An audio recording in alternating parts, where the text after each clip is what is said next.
So I heard that, but you didn't. No, That no didn't one else work heard at it. all. Yeah, that didn't work. That's great. That's great. Thank you, Elgato. Or maybe it's Restream. I'm not sure. Good morning, everybody. Welcome to the show. I'm sorry you didn't get any nice theme song music. We're working on it. It worked yesterday, but then I just messed with my mic settings before the show. So Stop doing that. yeah. Good morning, everybody. This is rumble.com/JJW. Deacon and I are your two dads, and every morning at 8 o'clock, we meet on this telephone call and we drink coffee and we talk about the most amazing news in the world that you need to know about. It's going to set your day right. You're going to start with starting with this show. You're going to change your attitude from your grumpy, sluggy, bad attitude self. You're upset about your boss barking down your neck, your wife chewing at your ankles. All of that's going to go away. On some kinky and stuff. You're going to think, hey, things are worse in the world than where I'm at. This is great. My life is amazing. That's what's going to happen. Good morning, Deacon. I love how you like to build people up only to shatter them at the very end. I mean, they will be disappointed by the end of the show. 100%. if nothing else is going to happen, I am going to let you down. Okay. What's up? Me too. How's it going? I'm pretty good. Everything's going. It's bummed about this. It's getting cold here in Kentucky, and yeah, it's been down into it's like 26 right now. There was a big, thick layer of freaking frost on the windshield yesterday morning. I had to actually. Okay, so I reached under. I was like, "Crap! There's frost out here this morning," because I didn't warm up my car, and I didn't have 10 minutes to let the damn car warm up. And I'm like, "Shit!" So I reached underneath the seat, and I'm like, "Damn, the ice scraper's not here." And I looked underneath the passenger seat. It went underneath the passenger seat, and I'm like, "Shit! I don't know where the ice scraper is." So I started looking around. What was your go-to ice scraper back 20 years ago? I don't know. Some plastic thing. I mean, I occasionally have to ice. CD case is what I was getting to. Some plastic thing, CD case. Yeah. Who has a CD case anymore? I didn't have a CD case, but I did have a stack of like old CDs that I remembered where they were over in the car. I was like, oh, so I reached over and I grabbed those and I looked. It was like a burnt CD that I had made 20 years ago. So I'm scraping the ice with a burnt CD yesterday. So was it a bunch of Taylor Swift songs that you ripped from the radio, put on a CD? It was actually karaoke Taylor Swift, where I was me singing along. I was going to send it into American Idol, but I just never got the balls to do it. Yeah, you should have done that. You miss 100% of the chances you don't take. You're exactly right. That's Michael Scott. Michael Scott. All right, let's get to our song of the day. I think I fixed it. Let's just test. We won't play the whole thing, but I think I fixed it. I just want to check. Live. Yeah, turn it up. Play it. Lone Star States and the Bluegrass States. There we go. This is your two dads. Turns out somebody did something wrong, and it was real me. Dads giving you the real news. Yes, real news. All right, that's all right. All right. We tried to shorten we tried to shorten it. I don't know. Yeah. Oh, hey, check this out. Interactivity. Hey, folks, what do you think about a shorter intro? Leave a comment on the video after you like it, after you subscribe. Do your job. Okay. All right. Tell us about some music, Deke.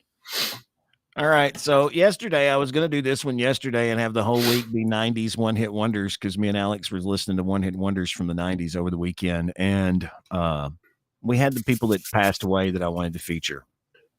Right. Gene King and right. Jordy, I saw that in the news too. I know you mentioned it yesterday, but I saw it separately in the news. Yeah, she had just passed away like Sunday evening or something.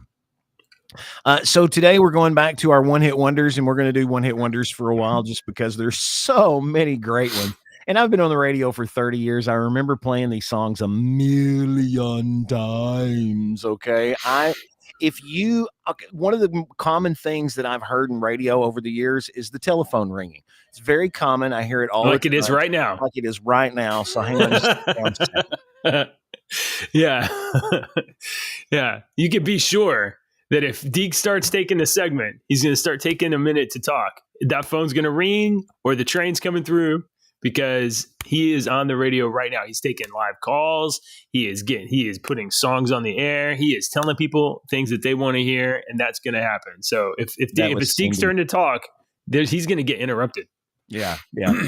By either the phone or me or the train. It never fails in radio if you're sitting here talking to somebody and you're like in the middle of a very important story, the phone will ring every time. Right. So anyway, we're doing one hit wonders, and one of the most common things I'd heard in radio over the years is, especially working in top 40 radio for a long time, and I worked in that for a long time, was I hear that song every 2 hours. I hear that song every 2 or 3 hours. I hear that. Yeah, you do. You actually do. It's programmed that way. Okay. And if you think you hear that song every 2 hours, how many times do you think I've heard that song? Huh? Let me ask you a radio question, sir. Have you ever been just so irritated, so peeved, so like, I don't know, passive aggressive that you were like, man, F this whole job, this whole station, I don't care. And you put the same song on rotation like a dozen times. No. That is a fear in radio. If you've got an employee that is kind of disgruntled and they have put in their 2 weeks notice, hey, buddy, we're going to go ahead and pay you for that 2 weeks, but you don't have to come in anymore. Because you're free. Once an employee puts in their 2 weeks notice, I've always said, what can you not say on the radio? You can say anything you want on the radio one time. You can say anything you want on the radio one time. Anyway. I mean, the FCC come get you if you say some naughty words, right? Isn't that this? I've been in trouble before, not from the FCC, but I've been in trouble before, and I will get in trouble again. I'm Dr. Johnny Fever of the 2020s. Oh man, did you say the 2020s? Yeah. Oh, okay. Because immediately I'm WKRP. I'm like, oh man, I love this show. Why can't they make good TV anymore? Tell us about music.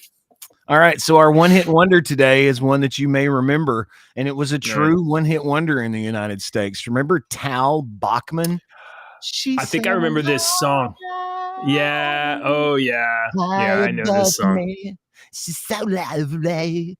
Tal was a Canadian singer, and he had some songs.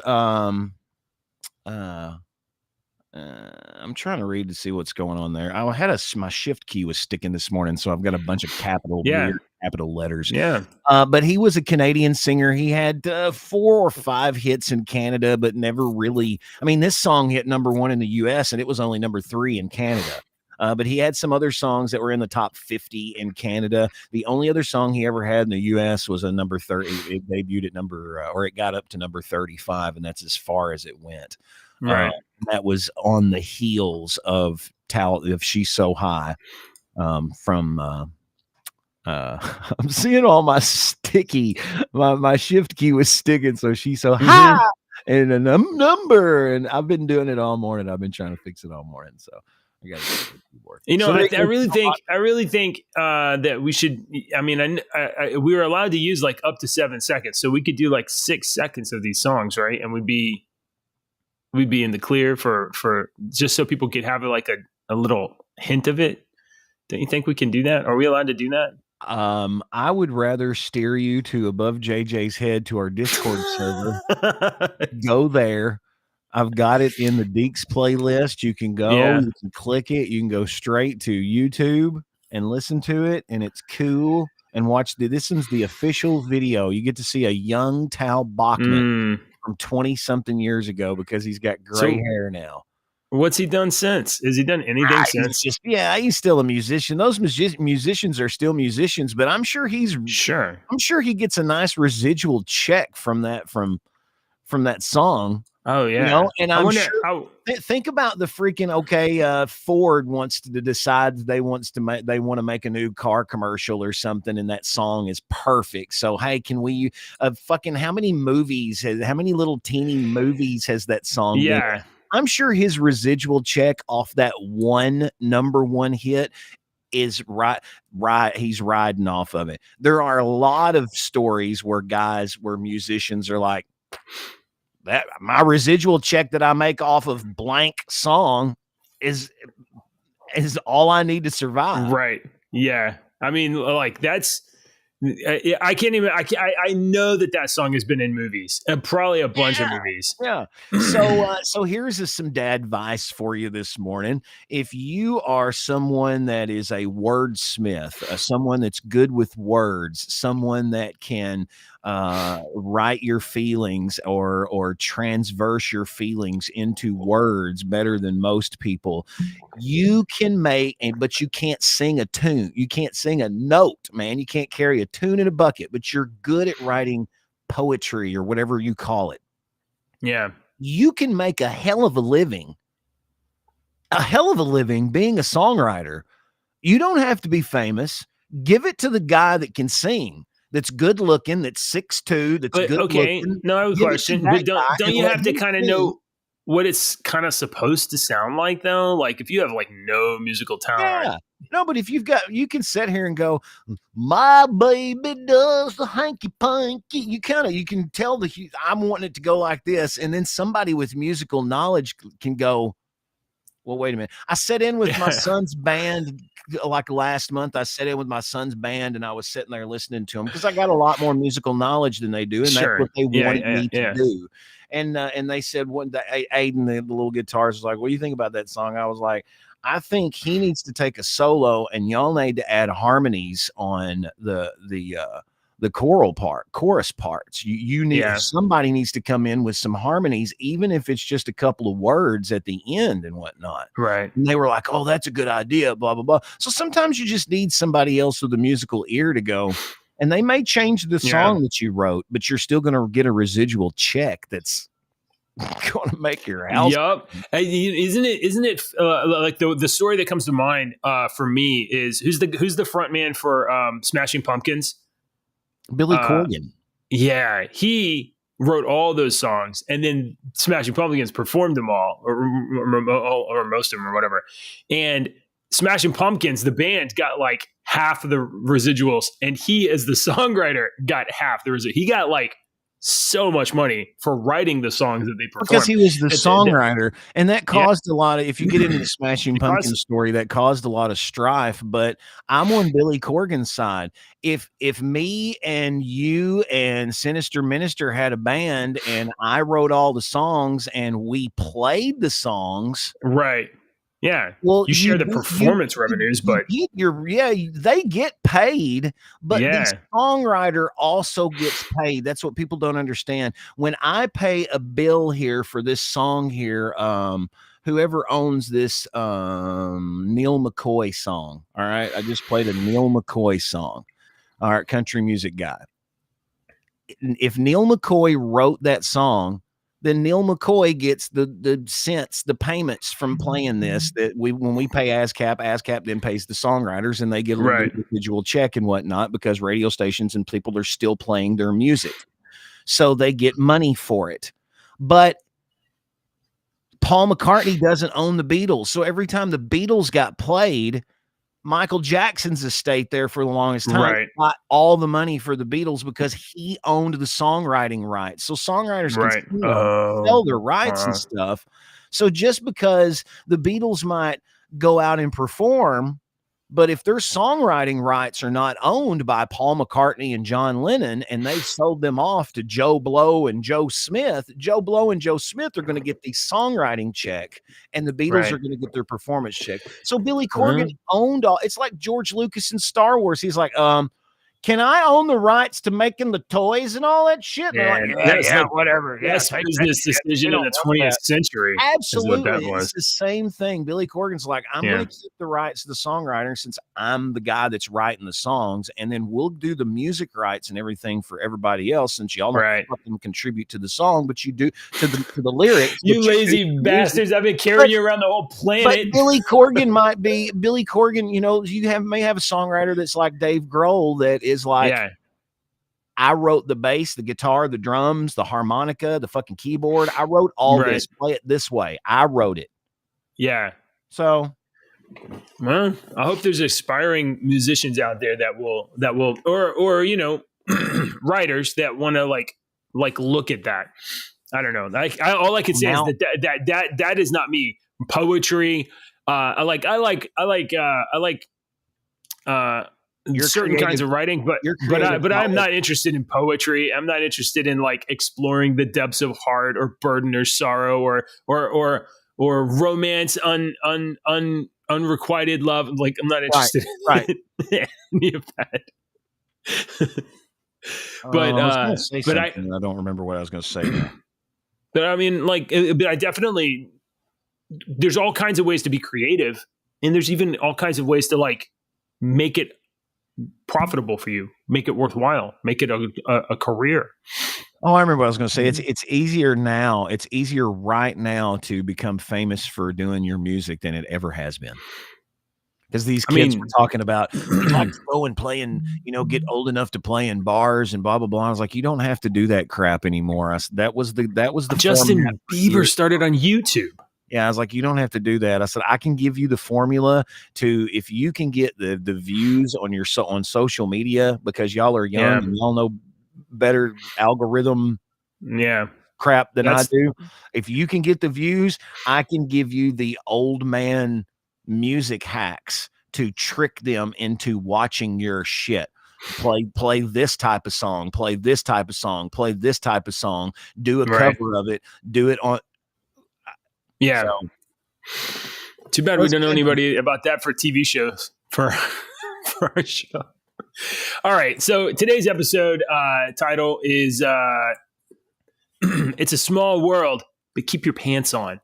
So we got the very little connected for the two big stories that I have today, other than I thought they were both great. Or both interesting anyway. So we're going to talk about Texas Governor Abbott for a second and his skydive to Earth, and then after that we're going to talk about some Disney news, and then later we got some AI news too. So we got some interesting stuff. I got something fun. I got just a little clip that I want to play political stuff this morning before. Yeah. Well, let me talk about this, and then we'll talk about that. So Texas Governor Abbott. Yeah, I'm curious. Skydiving? What'd you say? Skydiving? Yeah. So if you don't know, Governor Abbott is, I believe it's paraplegic. He does not have the use of his legs, and he was in an accident in 1984, and since then has been unable to use his legs. He's in a wheelchair, and he's been the governor now since George Bush took the presidency. I think Governor Abbott was the lieutenant governor then, and now he's been the governor for like the last 8, 10, 12 years, something like that. I don't know how long he's been. So Texas Governor Abbott skydives with a 106-year-old veteran, a 106-year-old dude, and Governor Abbott jumped out of a plane together. Well, tandem to some other guys. Picture, I was going to ask, is that Joe Biden shaking hands with Joe Biden? No, this guy's not as old as Joe Biden. Texas Governor Abbott made headlines Monday after skydiving with a 106-year-old veteran. My biggest fear was realized, and that is I would land and not be able to walk away from the landing spot. This guy has got a sense of humor. Abbott is paralyzed from the waist down due to an accident from 1984. He participated in the activity alongside Al Blaschke, a 106-year-old World War II veteran at Skydive Spaceland in San Marcos, which is just south of Austin. According to, there's not many of those guys left. Not so many. In the world, there's not many World War II veterans left. Blaschke is famous for having taken his first skydiving trip on his 100th birthday in 2017. And then he did it in 2020, and he broke the record for the oldest man to do a tandem parachute jump. And then he did it yesterday on Monday. Was yesterday Monday? Yesterday was Monday. Anyway, so I don't know anymore. I don't really keep up with the calendar until we get to about January 14th or something. I'm like, oh, okay, good. We're back to normal. There's no. Oh, okay. Oh my God, is he in it? Okay, I gotta show you guys this. So here's let me switch over to this, and here we go. This is look at that. Yeah, the guy in front is giving her at it, who's in a chair thing, and cannot use his legs. So I just I don't know how. And you gotta imagine that the landing there must have been very I don't know, must have been very careful. Anyway, pretty cool. I don't know what I would do, but I want to say that if I were like that in a wheelchair, I would want to like free go by yourself and have my legs, I just wonder what that I've always said you wouldn't when feel I was it. younger, You'd only feel that's the one thing that I wanted to do was I wanted to skydive. And I've still said it to this day that I would probably tandem skydive, but I don't know if I would, but I probably would. With the person. Yeah, right. Well, you can't go by yourself the first time. Yeah. No, you've got to. I just want to do it one time. I bet the adrenaline rush is. Well, my wife has skydived a couple of times. And, they've invited me, and I was like, nah, I'm good. I'm all right. I don't need to do that. I don't want to just jump out and pull the parachute at me. I want to be able to fall. I would like to be able to get to terminal velocity. Oh. I think that would be cool. I know. Wouldn't that be cool? Huge Charlie Sheen fan. Yeah. That's what I want to meet. Okay, I got one for you. Okay, let's do that. Yeah, this just come up on my Twitter last night or this morning or last night. I can't remember. I think it was this morning. And Cat Turd, do you follow Cat Turd? Oh yes, I follow Cat Turd. So he was just like, oh my God, clown show. He's laughing. I'm like, oh my God, what is this? So it comes from Breaking 911, whatever the hell. America's #1 alternative news source, founded in September. I also follow them. So here is this guy. And I'm going to let you listen to what this guy has to say. Well, this past week, as Americans gathered around their own kitchen tables for Thanksgiving dinner, that was our goal, to give them a little more breathing room. And together, we made progress. From turkey to air travel to tank of gas, costs went down. They went down. Now, to people making a lot of money, that doesn't matter a whole lot because the costs are relatively small compared to wealthy incomes. In fact, as a share of earnings this Thanksgiving, dinner was the 4th cheapest ever on record. I want you all to know that. I want y'all to know that. Look. Hang on. Watch how proud. Okay. Watch how proud this woman is of that statement. She probably wrote it. Like she's like, look, isn't that great? All the press, look at that. Look, let me tell you something. It was particularly excited about that. Yeah, the press is particularly excited about that. Let me tell you something, Joe. Let me tell you something, Pete. When you take something that's normally $1, and in the course of 3 years you raise it to $10, and then you cut it back down to $8.50. Yeah, fuck you. That's progress. That's progress.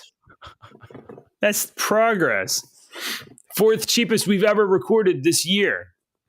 When I was like 14 or 15 years old, my cousin, who was 5 years older than me, collected baseball cards. And he had a bunch, and he would go to these baseball card shows and set up little tables and stuff. And he allowed me to go one time and set up some of my comic books because I was like 13 or 14, and he allowed me to set them up and write how much I wanted for the comic books and maybe make a little money and stuff. Okay. And I watched him one time as he was setting up, and my cousin's like 19 or something like that. And he takes this baseball card, and he puts the little sticker on the little plastic thing, and he writes $20. And then he makes an X through it, and then he writes 15. And I went, why did you do that? And he said, that's a $15 card. He said, I want $15 for it. But if I write 20 and mark it out, the people they think they're getting a deal, so they'll pay me what I want for it. And it worked. It worked. Amazing.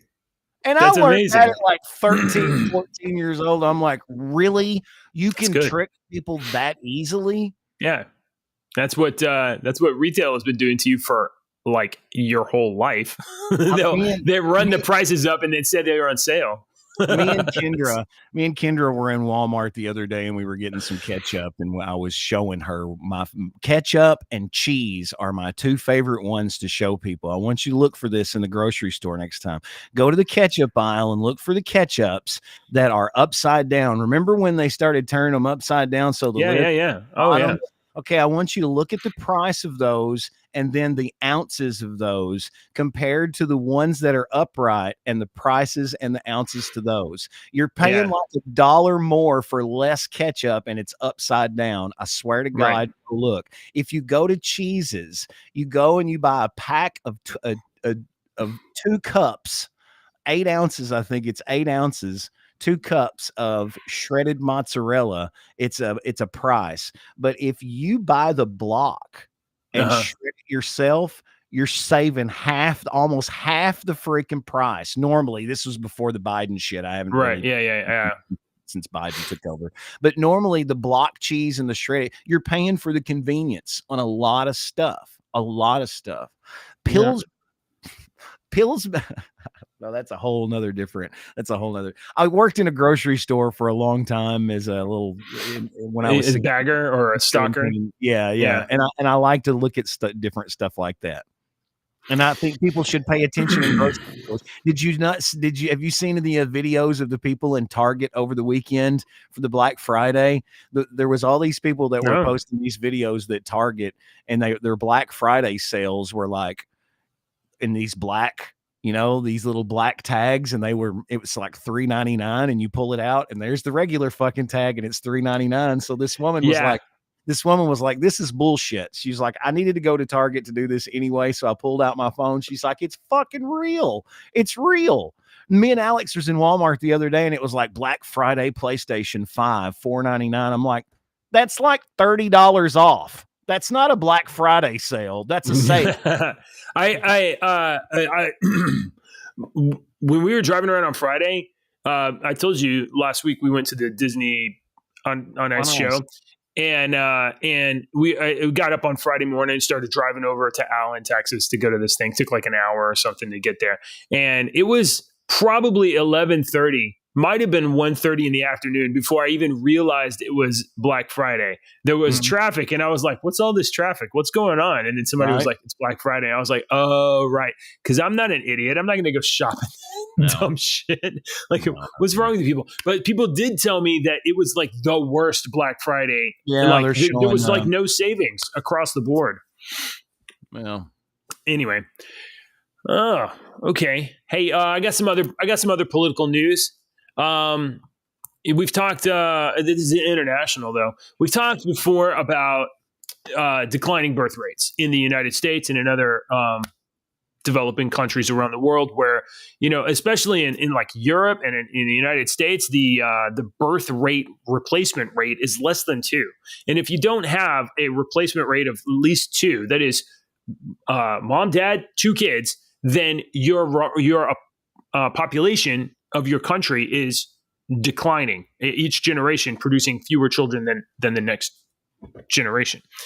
And it must have been 25 or 30 years ago, Deke, that I first heard about this China's one-child policy. Did you ever hear about this when you were younger? Yeah, absolutely. The deal was like, oh, there's like 1 billion people in China. They have to stop having so many kids. So they basically made it the law that you can't have more than 1 child. I don't know what the consequence was for having a second kid, but you can't. And there was that whole story where the girls were being like Chinese girls were being, if a family had a girl, they would give her away. So because they only had one, they could only have 1 child, and they wanted it to be a son. And I don't know or if there that was the like truth or not. abortion. We always heard that if they found out it was going to be a girl, then Right. they didn't want the girls, they wanted the Yeah. boys. And I mean, I don't know if that's truth or not, but that's what we heard here in America as kids growing up. Yeah, yeah. And definitely China had a one-child policy and for years. And they basically made it a cultural norm for families to have one kid. One child, yeah. Yeah. And so they started on a path of declining population growth 20, 30 years ago, maybe longer. And now the rest of us in the world have, for different reasons, perhaps environmental, perhaps biological. I've heard things about microplastics in our foods and waters, and definitely things that are affecting like hormones and whatever. But the numbers are clear that the birth rate among developing countries in the United States and in England and in Europe are down over the last 50 years. And just now, just like a couple of days ago, China's president Xi Jinping tells women, "Hey, you got to start doing your part. We're going to change the law. We're going to change the policy." Xi Jinping tells Chinese women to get married and make babies. Get married, make babies. Frustrated by his inability to counter China's rapidly declining birth rate, Xi Jinping abandoned his rhetorical commitment to gender equality at a meeting with the All China Women's Federation and told women to start getting married and having babies to secure China's future. It is necessary to guide women to play their unique role in carrying forward the traditional virtues of the Chinese nation and establishing good family virtues to create a new trend of family civilization. Only with harmonious families, good family education, correct family traditions can children be raised and society develop in a healthy manner. So while the rest of the world is turning men into girls and girls into men and telling people, hey, especially young women, get a job, get a career, equality, everybody's exactly the same. You'll be happy if you have a job and a career and work. And when that's actually not very true. While the rest of the world is pushing this message to get women to stop getting married and having kids and to start a career of some kind, China is now reversing course.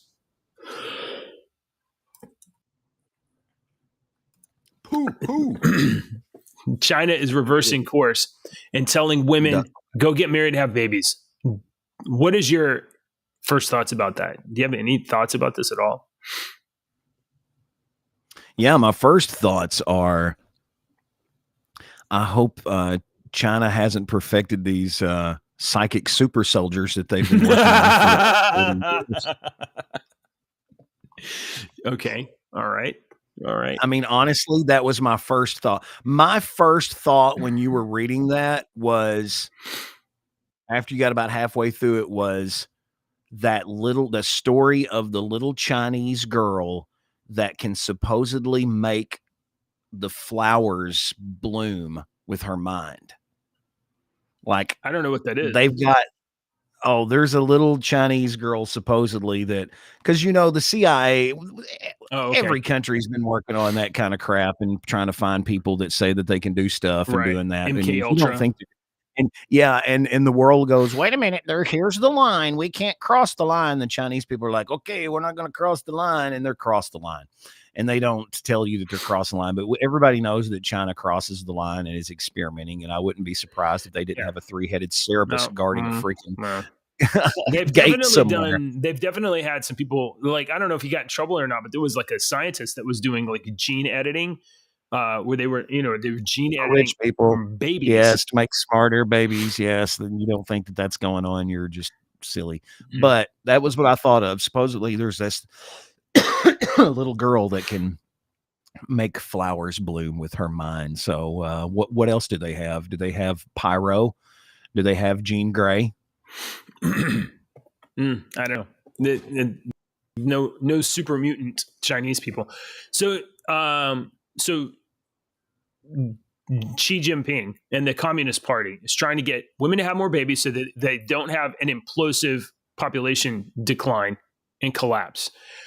But so here's the rub. And look, it's not good, and it's not good for them or us. But just like in the United States, women and young people are putting off getting married until later, and putting off having children until later. And I think especially young people in the U.S. I don't know, they don't understand. Like there's a time limit on that shit. You can only girls anyway. You can only do that stuff for so long. You hold off long enough for the right guy, for the right moment, for the right time, for the right finances. You're gonna have nothing because that shit stops working. Oh, dude, let me tell you, my stepbrother is him and his wife, and he's like, okay, I'm 46. He's got to be 40. Yeah, he's got to be 40. He and his wife, they just adopted this little baby, this little infant. And I mean, I posted the picture in our thing, and that's the little infant my brother is holding, and his name is little John, and he's cute, and you know, as they were he was being a little baby, and he was, you know, I was loving it, and you know, little baby smell, and when you hold him, you know, I pulled a Joe Biden, I'm sniffing kids, you know, I'm, you know, little baby smell, and he's cute and running around. He's just now learning to walk and whatnot. And as my stepbrother was leaving, I was like, dude, I can't imagine having a fucking infant right now. I have been through that. Oh my God. I couldn't imagine. I was like, I was kind of picking at him. I was like, well, I'm going to go home and have a very restful night's sleep. I don't know about you. You're going to be up every hour and a half. I know. I've been there, done that, and burnt 2 t-shirts. That's rough. But I also, whenever, you know, it's my kids are getting a little older now. They're definitely not up all night like they used to be. But I remember at the time not having a problem with like, oh, this is fine. This is better. You know, like for that time in your life, you better have a good attitude about it. Like, hey, kid needs to crap, and that's your job. Get up and go do it. That's what I was just fixing to say, because my youngest is fixing to turn 12. She was counting down the days the other day. She was like, I've got 78 days or whatever it was until she's 12. And my oldest is going to be 19. So that I don't want to get up. I don't want to do this. I don't want to do this. Yeah. That disappears, man. I had to tell my son a couple of weeks ago, I was like, can we have 5 minutes together so that I can see you and spend some time with you and actually talk to you about your stuff? And he's like, yeah, because I used to hang out with him all the time. Yeah. All the time. Just a few years ago, we hung out all the time. Yeah. And it goes so fast. Just like that. They all got their friends. They got their girlfriends. That's why I'm like, man, damn, I need to go to the library. It goes quick. It so sure all the does. Stuff that you complain about, all the stuff that, not you, but all the stuff that people complain about. Yeah. Like if you're like, oh, you just had a kid and you're not sleeping well at night, and you're like, oh, the life is so tough. Saddle up. You better get your shit right, because like you're gonna, this whole thing's gonna pass you by. You're gonna be looking at it in the rearview mirror and be like, what happened? What happened? Mm-hmm. What happened? Mm-hmm. And they say that happens when we were there. It does. They're not lying. All right, we got some more interesting news. I love talking about Disney and how they mess up everything, and a lot of people do too. And we got okay. So I want to add before you say this. I watched the South Park Panderverse episode on Prime the other day. And the reason I watched it is because I'd come across yet another story about how Disney executives were very upset about this episode and whatnot. And it's changed some stuff about the way that they were going to go about do things in Disney because of the South Park episode. So I was like, okay, I don't really keep up with South Park as much as I used to anymore, but I want to go watch this episode. Okay. Dude, if you've got Prime, it's on Prime. It's I'll check that out. I'll check that out. Yes, it is. It's very well worth the 48 minutes or however long it is. It's freaking wonderful. Because I don't know anything about it, and we'll talk about it tomorrow because I want to know. Yeah, but okay, so South Park. So I mean, you would think you personally will love it. Oh, I bet. Will think it's hilarious. I love it. I love watching bad people, bad companies just like melt. And like so the funny. Stock price of Disney going through the floor, and they're like, "We're just going to double down. We're going to double, triple down." Okay, go ahead. All right, so we'll go with this one first, and then we'll get to It's a Small World in a second. Disney is quietly acknowledging that its left-wing agenda, its not so secret gay agenda, is costing shareholders. Sorry. Disney, the entertainment giant's annual 10K financial statement became publicly available on November 21st and lists Disney's social activism as one of the company's risk factors for future performance. So that when you're, especially for investing, you got to they put this document together. And they say, here's all of our potential revenue. Here's the things that we're going to do. Here's all of our opportunities. Here's our revenue from last year. Here's our costs, and here's our we got our future opportunities, and we got some risks. So they put their own social activism in their risks category because it causes parents to say, cancel Disney Plus, cancel Disney everything. I'm not letting you guys make put gay propaganda in my kids' ear. Don't, like, maybe when they're older, but right now, no. So here's a quote. "We face risks relating to misalignment with public and consumer tastes and preferences for entertainment, travel, and consumer products, which impact demand for our entertainment offerings and products and the profitability of any of our businesses. Generally, our revenues and profitability are adversely impacted when our entertainment products and offerings, as well as our methods to make our offerings available to customers, do not achieve sufficient customer acceptance. Further, consumers' perceptions of our position on matters of public interest, including our efforts to achieve certain of our environmental and social goals, often differ widely and present risks to our reputation and brands." So, I mean, that is a lot of words to say. People don't like it when we take up certain social positions. And it might be better for our business if we didn't say that stuff and we just made cartoons and theme parks.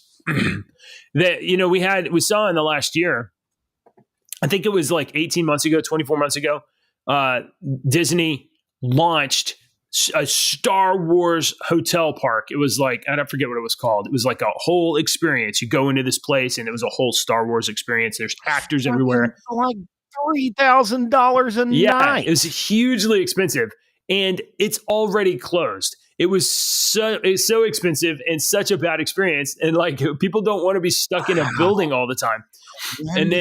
I wonder why, because all Star Wars. So, and then they have the other problems with their theme parks. They have problems with their movies. They're like, oh, we're going to, they come out with animated films and they put, like LGBTQ stickers in the background of the film. We saw that with like Spider-Man, the Spider-Verse. Maybe that was not Disney.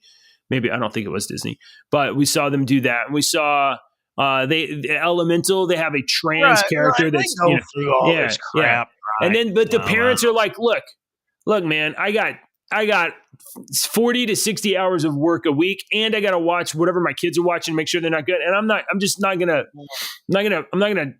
deal with it. We went through 2 or 3 generations. We went through at least 2 generations, our generation, and possibly the one after us, which wouldn't be our kids, would be, I don't know if it would be our kids. It might be my kid, my oldest kids. But we went through 2 generations where we were not so much raised by our parents. Mm-hmm. We were raised by the government, the education, media, what was controlled on TV, and I guess the generation after us more so, because we were on the cusp of the internet. We had more television We had 3 channels when we were a kid, but by the time we were 16, we didn't have 3 channels anymore. We had like 15. Right. You know, we had more things to choose Yeah. from. Our children have a multitude of stuff. You know, and I saw this thing the other day, and the guy was talking about, you know, how you would come in from school and your parents would ask you, "What did you learn?" And you would say nothing. You know, I ask my kids that all the time. What'd you learn in school today? Nothing. Do you know what my dad's favorite response was? And I use this on my kids now because my dad used to say this over and over again.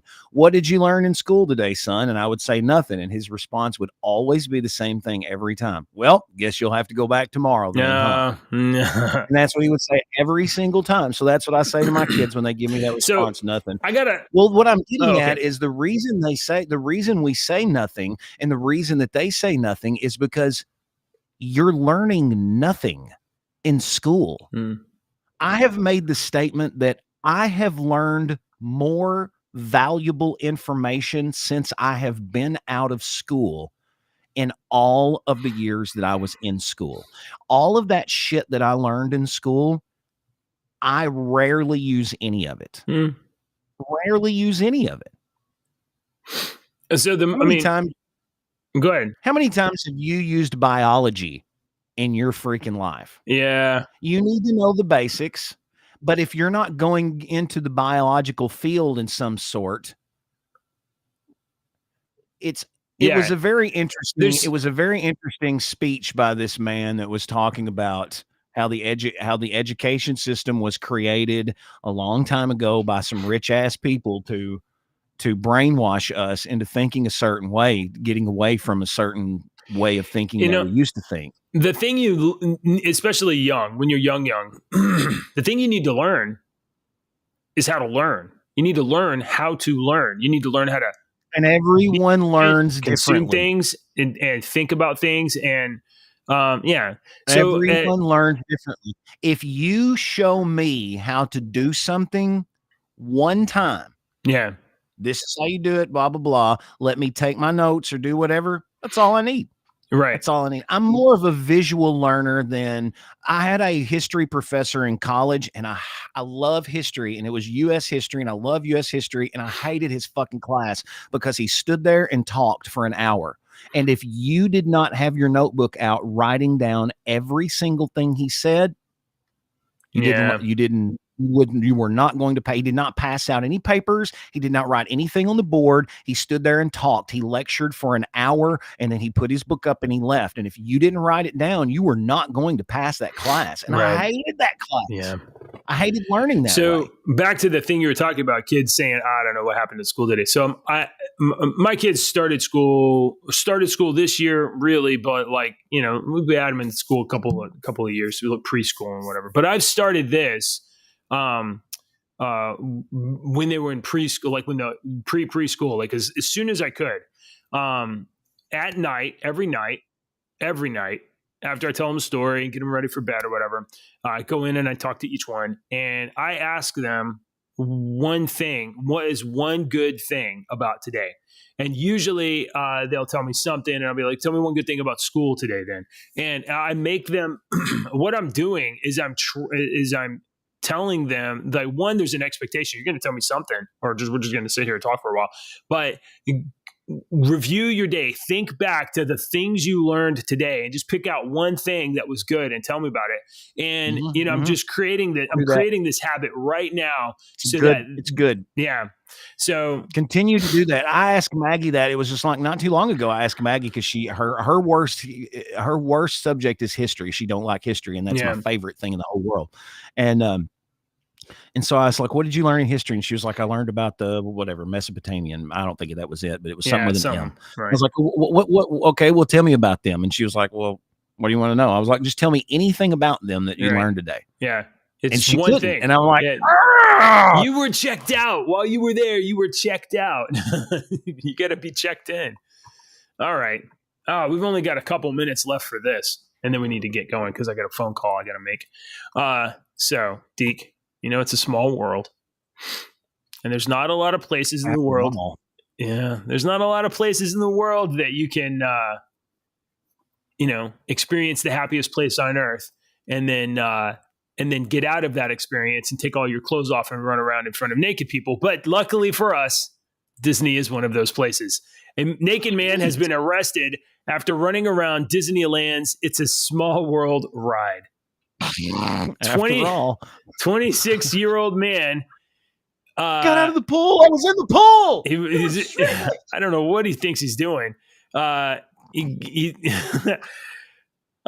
Somebody posted on Twitter, I'm on a small world and there is a streaker. I cannot believe this is happening. I mean, this guy is all over the place. He's walking around buck naked, and we're not talking underoos. The dude's naked right there. The man was totally naked, and there was other videos. I'm going to play the videos. Posted to social media showing his butt and his genitals fully exposed as he hops in and out of the water near the entrance of It's a Small World. The kids... There's kids everywhere.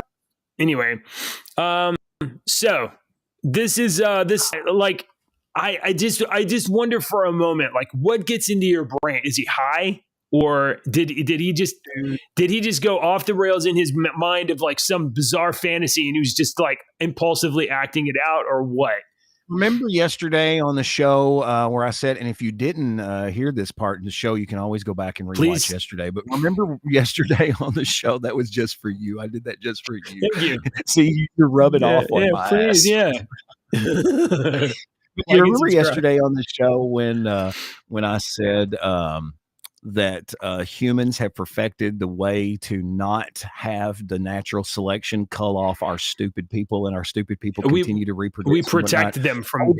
I would just like to repoint this out today during this news story that we have perfected not being able to naturally cull off of our ignorant and moronic people. Yeah. So, I mean, like, this dude's gonna go to jail for a little bit for sure. But I mean, like, there's kids. There's how long, JJ? Would it be this long? Well, this long in jail, or is it going to be this long in jail? Is it California? It's in California. Probably not very long.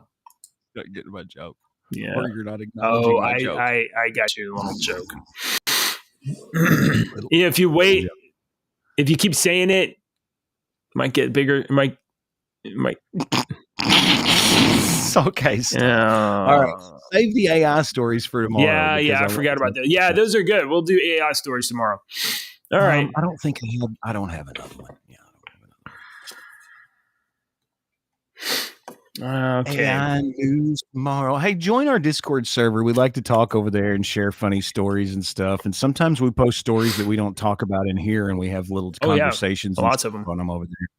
And I like to post all my Deek-spiracy theories. So if you like some of my Deek-spiracy theories, there's some good ones in there. Did you see the clip on the weather machine that seeded the cloud and it started to rain? No. Yeah, you got to go to the Deek-spiracy. It's just like the last video I posted. It's a clip from a documentary where NASA has this weather machine and they make a cloud while they're there, and then it starts to fucking rain. There's no way that's going to mess up the environment, right? That's fine. That's fine. So join our Discord server. It's right over there above JJ's head. Please join. After you click the link down below or the subscribe button or that follow, whatever. Just come hang out with us, and don't just dip in and dip out. Dip in and say hi. We'll talk to you. We're all probably hanging out in the secret channels you don't know about. Yeah, we're there. We see you come in. Oh, yeah. We're there. Or maybe I'm doing my job and working. All right, Deke, got jokes for you. It's the end of the show, and as is our tradition, as is our obligation and expectation, we have to tell dad jokes. So what did one pickle say to the other when he was having a bad day? I don't know. Deal with it. That's not good. Okay, that's fine. Dumb. Last night, I was sitting in the living room, and Ashley come in there, and she accused me of stealing her thesaurus. Oh, no. Yeah. Not only was I shocked, I was appalled, aghast, and dismayed. Very good, sir. All right, guys, we'll be back tomorrow, and all of our audio settings will be correct. That is, I guarantee.